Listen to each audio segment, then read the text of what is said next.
Okay. Okay. Yep. All right, So just so you know, since this is a one-on-one, feel free to interrupt with questions, and just we can definitely do this much more conversationally than a regular presentation. But I think that the outline is pretty good.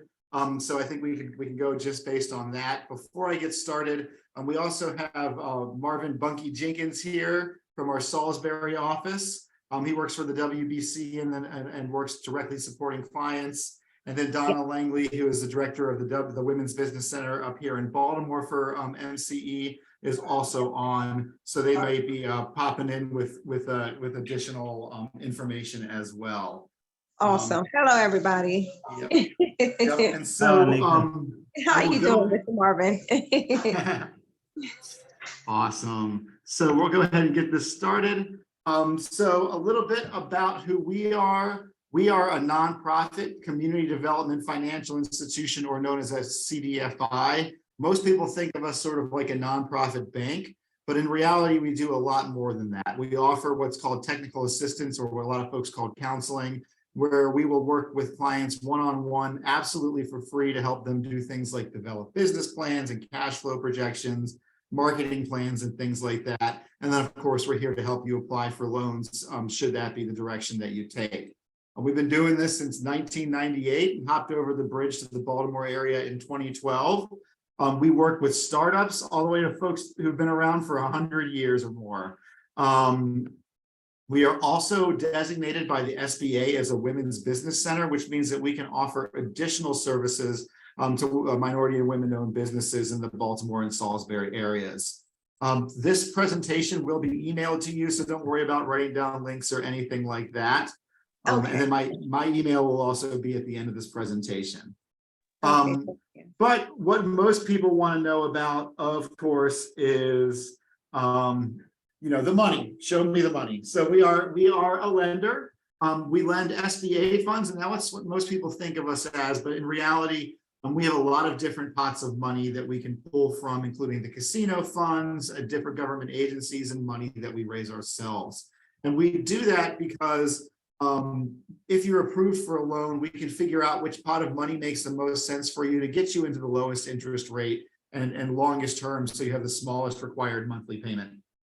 But again, on the slide, as it says, the counseling and training and technical assistance is really the heart and soul of what we do. And we're happy to offer that to folks, whether or not they're applying for a loan. So we talked a little bit about your business. I think it's great. There's catering down on the shore is definitely needed, especially in the Berlin area where you're so close to Salisbury and to Ocean City as well, with those population centers. But a lot of times people are starting businesses for, just the general reasons. You want to make more money. You've got a passion or an interest that you want to turn into a career. Maybe your hobby is starting to make you a little bit of money, and you think that you might be able to turn that into a career.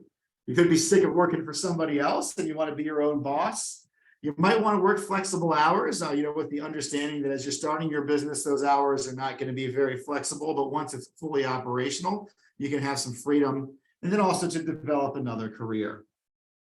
So starting your business is exciting and rewarding, but it's also a lot of work, and it requires planning, creativity, and hard work. And the planning is just really so important. You want to spend a lot of time building the foundation of your business so that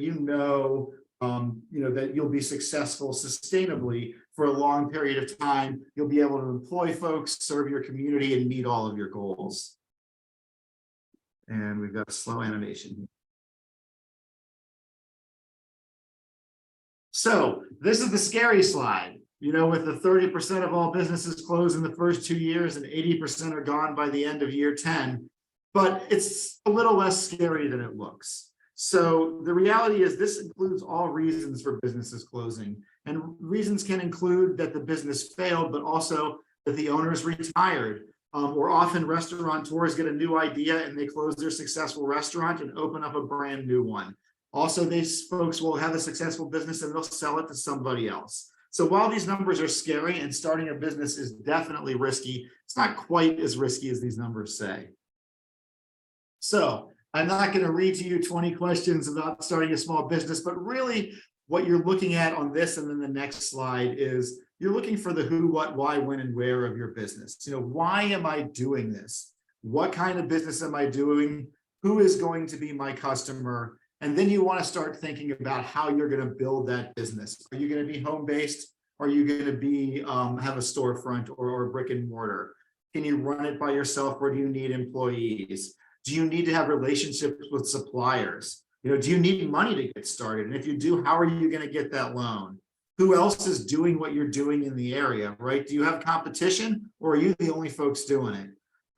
You want to make sure that you're pricing your product compared to your competition where you want to be. It doesn't necessarily mean that your price needs to be the same or lower. You could be looking for the high-end market and you want to charge more than your competition. And if you set it up the right way, that can be very successful.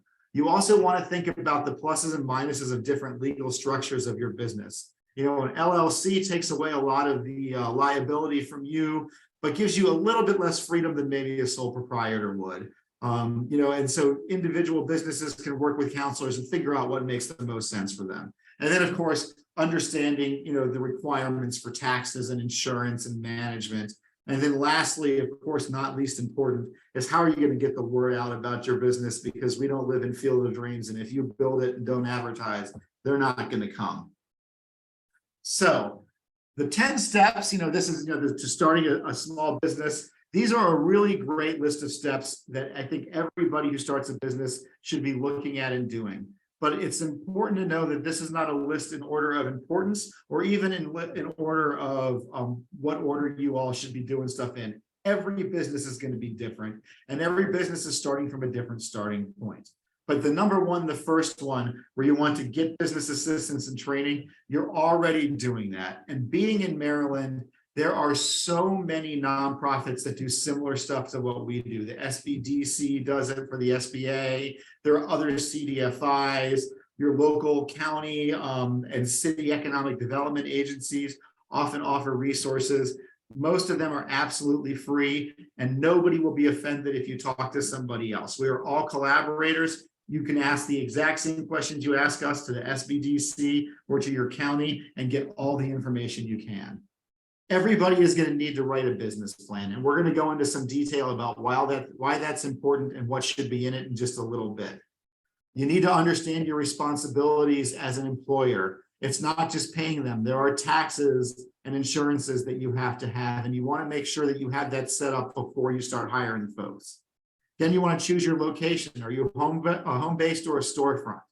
Same thing with the legal structure. Then you want to register your business name. So when you're registering your business, you need to think, is this something where I'm going to be doing one business for my entire career? Or is this somewhere where you're going to possibly have a number of businesses? In which case you might want to start a larger LLC that's sort of a corporation name. And then you can do a DBA, or doing business as your individual stores that you're opening up as you open them. Again, you want to make sure that you're registered for your state and local taxes and licenses and permits. You want to make sure you've got the financing and plan to get you through those startup. And then you want to develop the marketing plan. And we're going to go into a little bit of detail of what goes in the marketing plan in the business plan in a little bit. But it's good to know it's not just how you're going to advertise your business. It's really more about how you fit into the market. So when you're understanding your market, what you're looking for is your business risks. So you want to see how risky your service area is. Is there room for you in the marketplace? Are there any problems or good things coming down the pike for your industry? Are there sales opportunities in your area that are not being met? Are there populations that could take advantage of your services that your competition is not working with? And then you want to make sure that you find the data about how your market is growing, and you put it in the business plan while citing the data so that we know where you got it from. I see a few folks have joined on. Just want to let everybody know, welcome. We will have this PowerPoint available for email, so you don't need to worry about writing down links or anything like that. If you do have questions, feel free to put them in the chat, raise your hand, or just unmute yourself as we're going. And of course, at the end, we'll open it up for questions. So when you're doing the research about the business statistics and data, it seems a little scary, but really it's pretty easy and it should be available for free. Google is your best friend because people write articles on this for just about every industry. So if you can find those, you can often find data you can cite.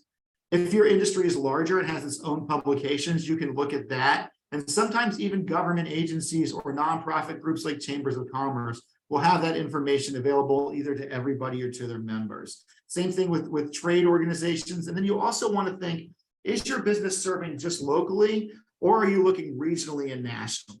So, does the growth in the Eastern Shore matter, or does the growth across the country matter? This section is really important, but it doesn't need to be super long in your business plan. You just want to show that you've got the potential for growth.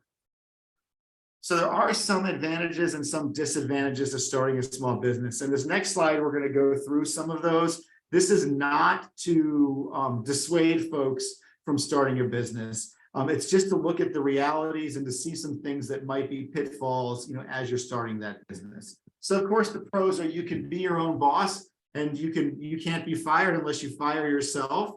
Your income can be determined by your efforts. You're hopefully doing something you're passionate about and that you love. And you're building community, which is what our goal is. Small businesses are the backbone to communities. So you're helping people provide jobs. You're providing services and goods that might not be available in your area. It's something you can feel good about. But the cons are when you start off, you're going to be working super long hours. So if you think starting a business is going to have you work less than your current job, that's just not the reality, at least for the first couple of years. You're, of course, taking on some financial risk. There are ways you can mitigate that. You can get different streams of income, different streams of debt, but there is, no matter what, going to be risk. You may have to go without income for a period of time, so you need to think about saving up some money so that you can continue paying your rent or mortgage, your medicine, your food, your utilities, all of that.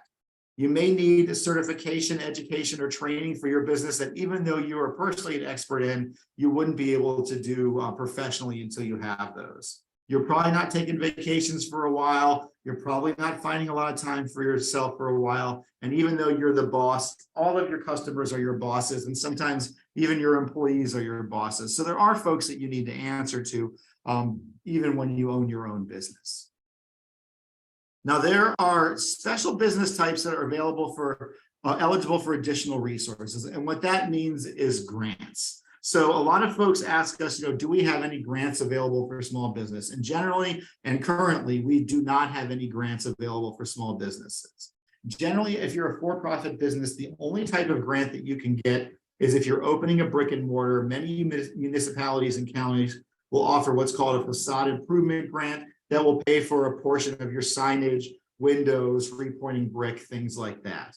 But these business types listed here often do have grants available to them. They're usually put out through local, state, or federal governments and are applied to the businesses directly. And those could be green business, businesses that are owned by veteran, women's, people with disabilities, people of color, and Native Americans. And then also business different types. Right now, there are a lot of grants out there for childcare and early education type businesses. But you want to keep your finger on that pulse because as new administrations come in different areas, those priorities may change and your business type may become eligible for more grants. So we're going to talk about a few things that you need to make it. This is where we're going to talk about the skills, the business plan, the cash flow management, and all of the things that you're going to need to get that business started with that strong foundation so that you can be successful sustainably. So the first thing is the skills, right? So if you're going to open up a business, it's something you're passionate about, you want to make sure you have the skills to run the business. If you're very good at baking cupcakes, that's great, but you need to learn a little bit about the finance and the marketing and what it takes to turn that passion into a profit. You also want to find out, maybe it's something you like, but you don't have a lot of experience in. You can find a mentor to help you gain that experience, or you can hire somebody who can help you get those skills as you're building the business. But you really, at this point in time, you also want to work on the skill of creative problem solving. your business is going to have issues that you just can't plan for. So what you want to be in the practice of doing is being able to think on your feet, know everything about your business that you possibly can, so that when a challenge comes, you have all the skills needed to meet that challenge.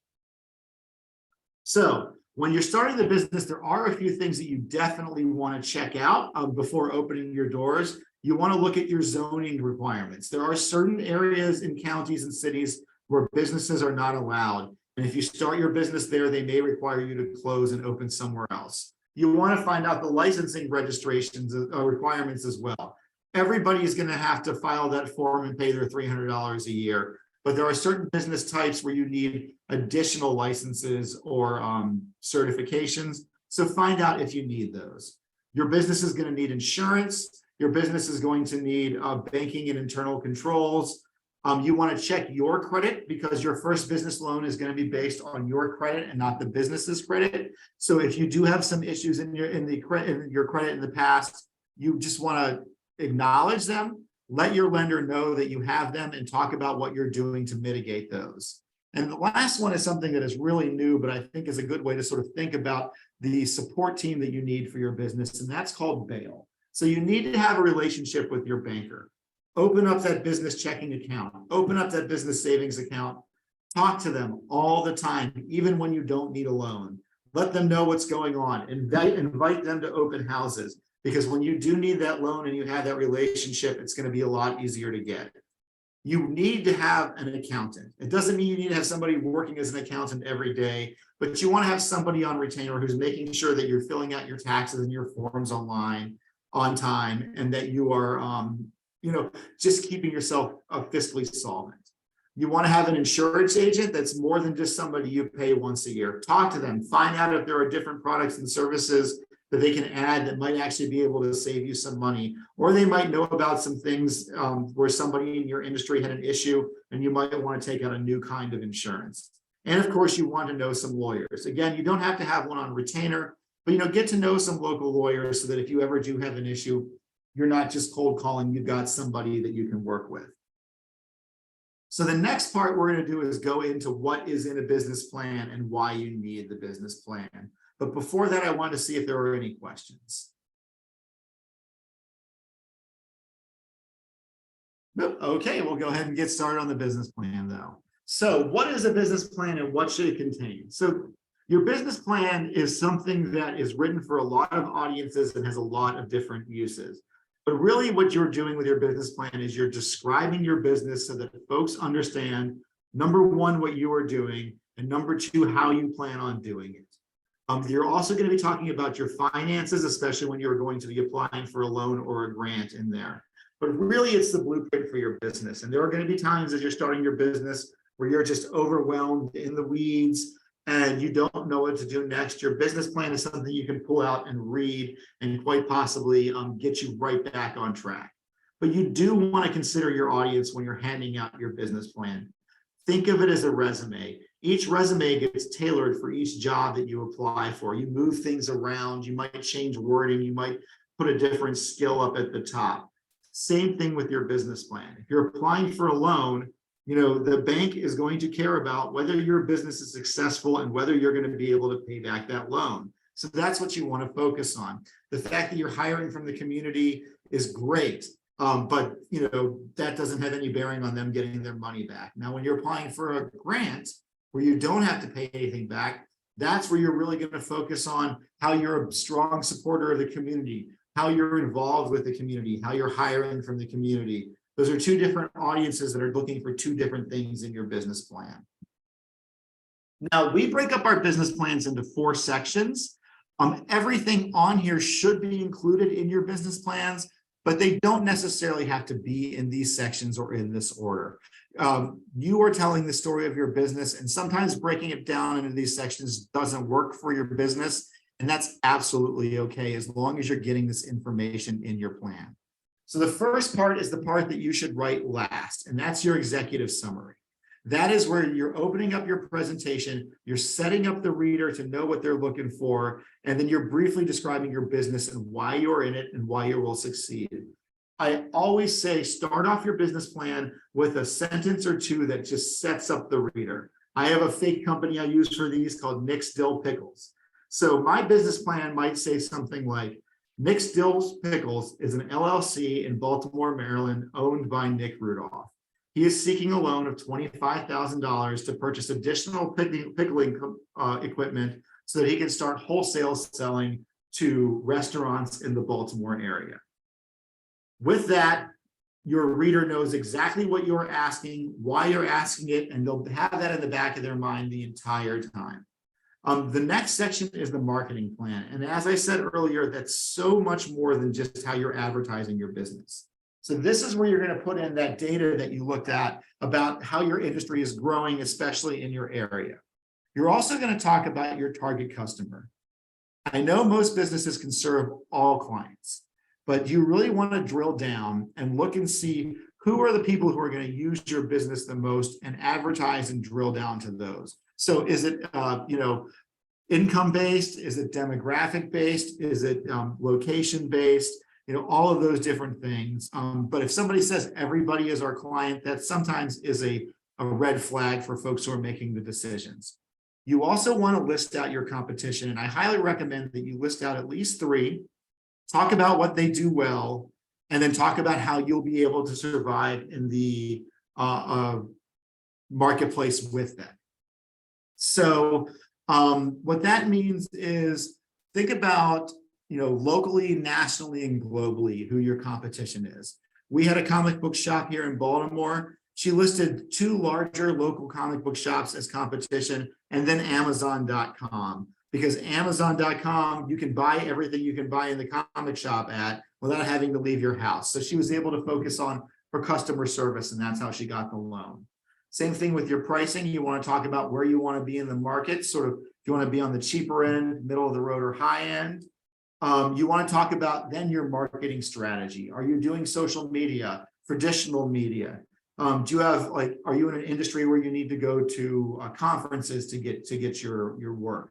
Talk about how you're going to do that. And all that's going to do is help you identify your competitive advantage and learn how to get the word out about your business. The next section is the organization and operations. And a lot of folks think that this is going to be the most detailed section, but really it's a pretty easy one. Talk about how your business is going to operate. Are you home-based? Are you a retail location? How are you legally set up? The management structure means, are you running the business your own, or are you hiring folks to do it for you? And if you are, who are those key employees?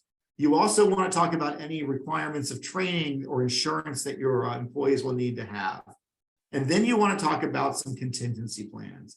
And what I would focus on mostly is, what if your business is unable to, or you're unable to run your business for an extended period of time, 3 weeks, 3 months, whatever that is. How will your business continue without you there? And although we are coming towards the end of the COVID pandemic, just a few sentences on what you'll do if an employee or a customer comes out and is come down with COVID. And hold on one second, I'm having a technical problem, but all right, sorry about that. So the next one is the financial plan. This is where you're going to talk about what you need to start up or grow your business. If you already are in business, you're going to talk about how you've done. If you aren't, you can talk about how you will be doing. You also can, if you're applying for a CDFI loan, use this portion to talk about any credit issues that you may have had in your past.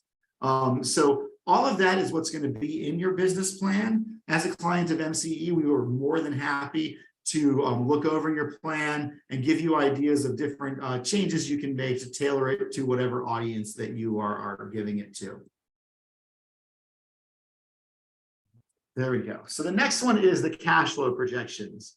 So this is something that's often very scary, but is actually very simple to work with. So the first question is, what are they and why do we need them? What are they? So what you're showing is the amount of money you expect to come in and the amount of money you expect it will cost you to do business. And with that, it's going to help you figure out how much money you can pull out of the business to survive on.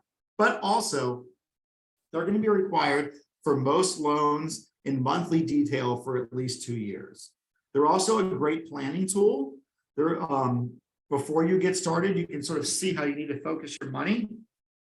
After you've been going, you can see if those streams are working like you thought, and if not, you can make the necessary changes, or just see that there is a change and you can change the way you do your business. It shows the difference between the money coming in and the profit, and it's just good governance. So this here on the side here is what our cash flow projection document looks like, and you see all of those boxes, and it can get really scary.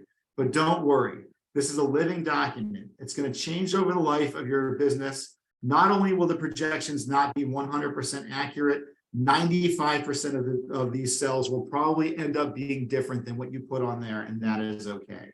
What you want to make sure is that you're being realistic about the amount of money that is coming in and the amount of money that is going out. We once had a client who made beautiful handmade wedding invitations.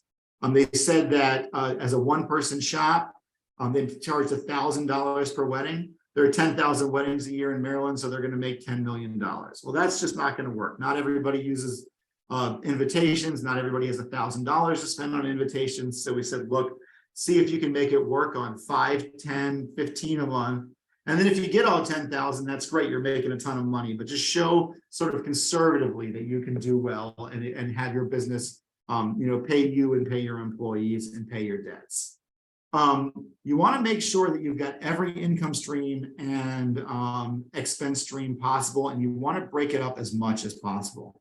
If you have a restaurant, you want to break out dine-in, catering, or carry-out, or you want to break out food, beverage, alcohol, merch.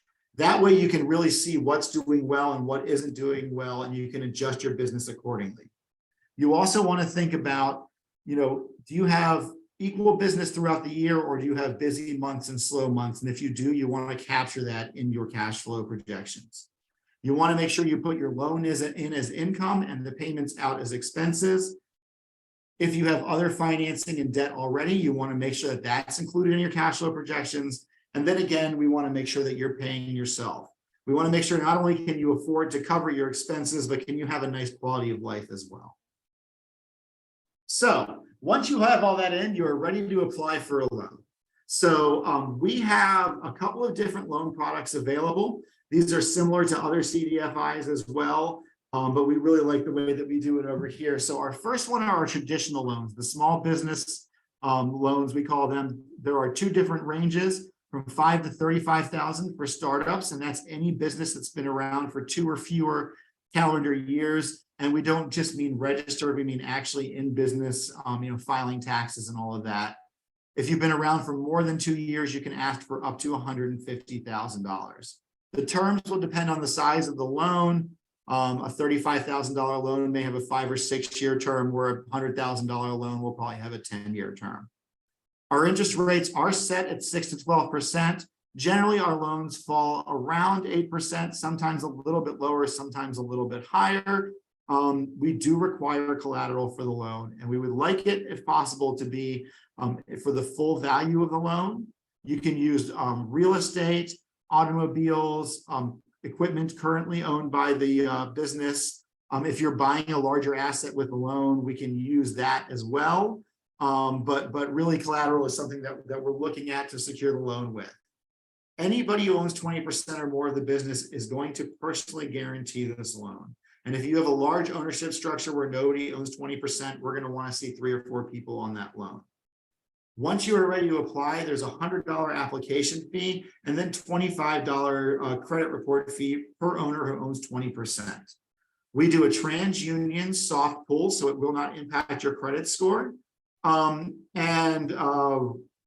We do not have a minimum credit score. What we're looking for really is what you've been doing in the last year or so, with an understanding that COVID just happened. So there may be reasons why somebody has lower credit that doesn't say who they are as a borrower.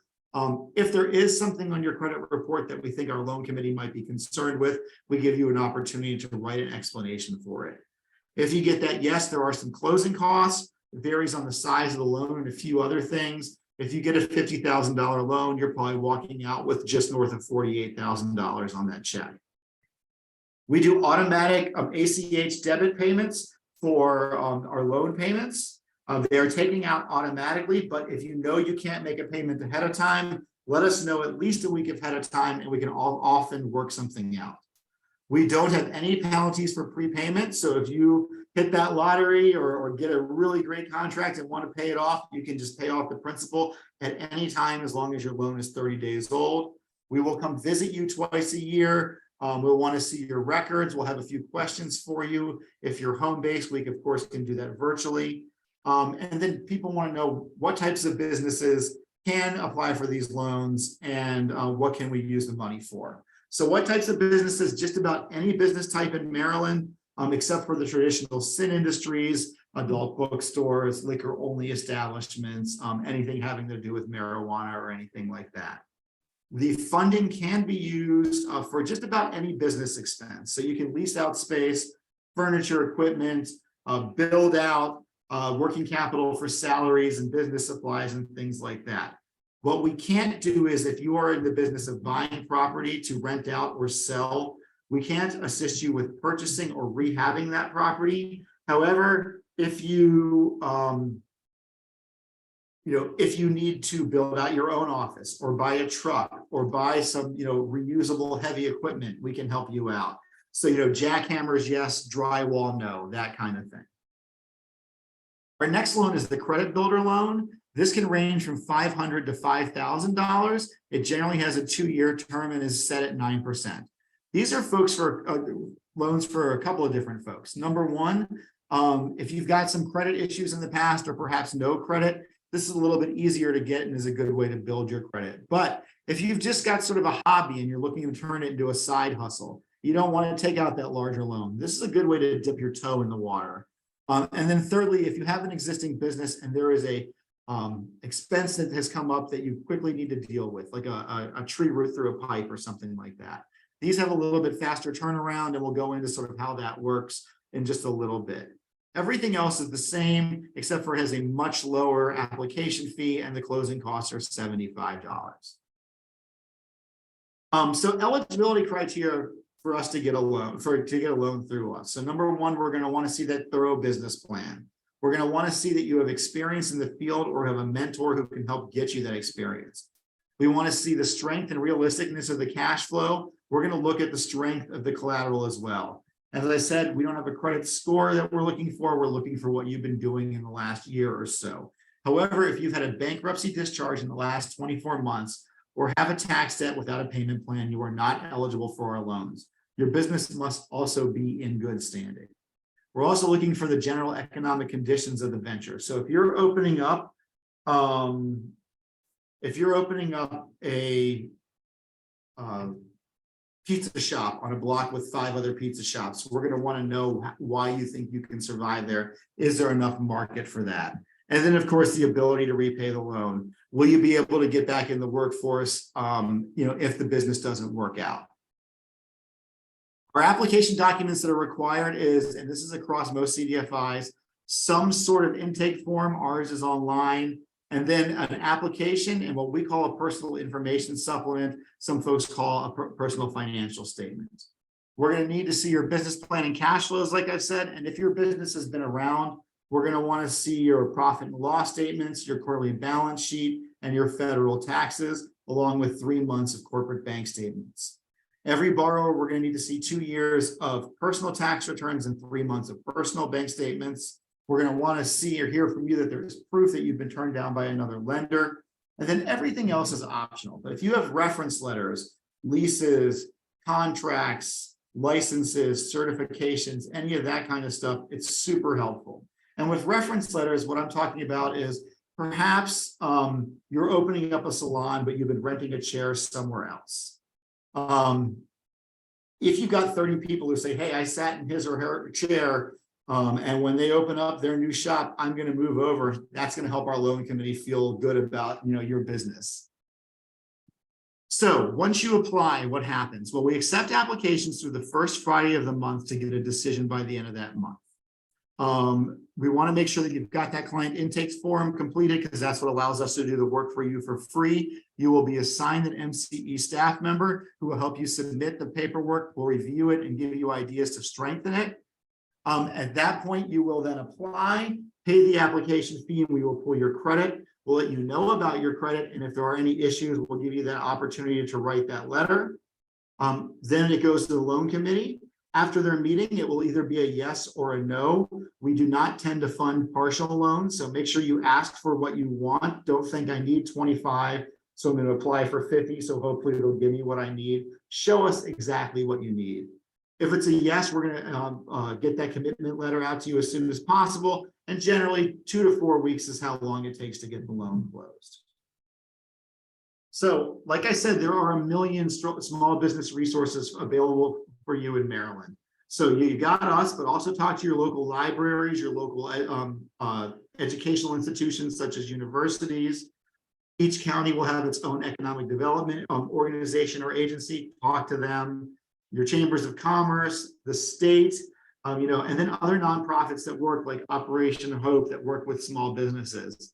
You also want to get friendly with the SBA, their small business development centers, the SBDCs. They can get you in touch with groups like SCORE, which is the Senior Corps of Retired Executives. They can get you free mentors. And then you also want to see if you're available to join a local business organization like a downtown partnership, a Main Street, or something like that. So we're coming towards the end of the presentation, and before, I like to end all my presentations with 5 things to remember when you're applying for business capital. Number 1 is do not quit your day job until you know you can sustain yourself on the business. You want to be able to make sure that you can keep your family fed and you can pay back those loans. Number 2, unless you're an accountant, and even if you are an accountant, you need one. As I said before, you're going to be in the weeds when you're starting your business.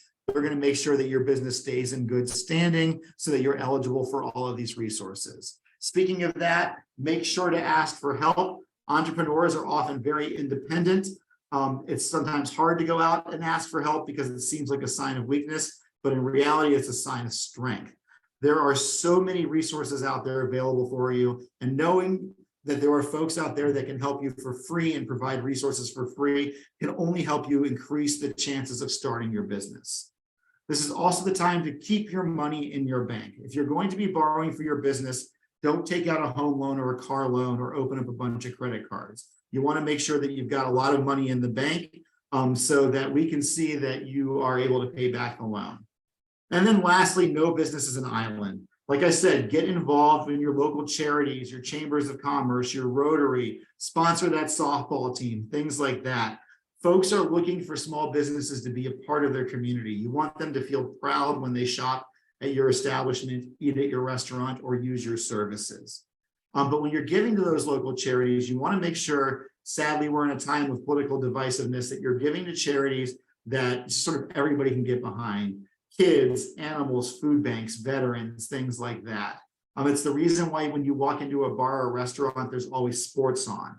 Because if they had on news, and if it was on Fox News or if it was on MSNBC, they'd be alienating half of their client base. But the truth of the matter is that unless you're a political business, none of your clients should be able to tell how you vote. Republican and Democrat dollars spend exactly the same, and you want all of those coming into your business. So before we end it and open it up for any final questions, we have a few workshops coming up. We've got a DBE, a minority-owned business workshop, how you apply with those, with somebody who's a true expert on that, coming on July 6th. And then we've got a great marketing program on July 20th. Keep looking at marylandcapital.org under our business education tab to find out about even more presentations that we have. Of course, these are all free as well. And that always goes backwards. So this is my contact information, and Rudolph@marylandcapital.org. You can also get in contact with us by going to marylandcapital.org and filling out a client intake form. With that, are there any questions?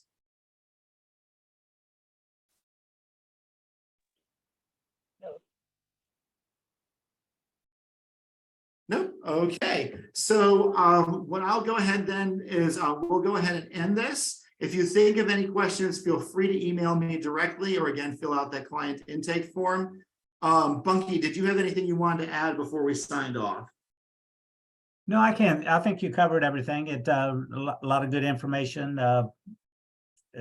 but like I say, the big things, the business plan and cash flow, they're very important pieces of material that you really need to make sure that you have a good one. Absolutely, yeah. And remember, everybody, that we are here to help you get that straightened, absolutely for free when you're applying for those loans. All righty. Well, it looks like we'll have about 15 minutes before this lunch hour is over. So I hope you all can go enjoy some of the finally not rainy weather. As I said, any questions, comments, just feel free to contact me. And I hope you all have a wonderful rest of your day. You do the same. Thank you so much. Thank you. Thanks, Nick.